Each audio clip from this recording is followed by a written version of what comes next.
Now time for some more top stories in the morning rush. First, Cherry Creek schools will welcome students back into classrooms a week from Monday. Pre-K through 5th will learn entirely in person. Grades 6 and up will be at home 3 days a week. Families can do all remote learning if they choose to. Good morning, I'm Marshall Zellinger. High school sports started again yesterday with boys golf. Normally we'd also talk about football in the fall, but that got pushed to the spring, and that's pushing some student athletes to transfer out of state. 37 states so far will have football this month, next month, or in October. 12 states, including Colorado, don't start until next year.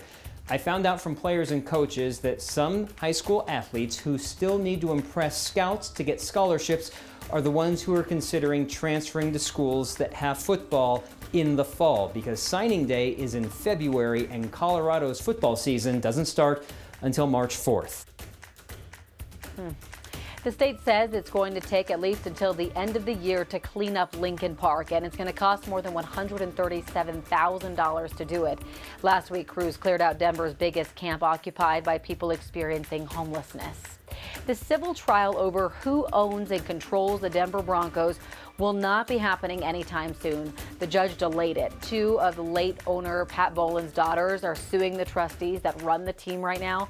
They claim he didn't have the mental capacity to sign over the team when he did, and that's the morning rush.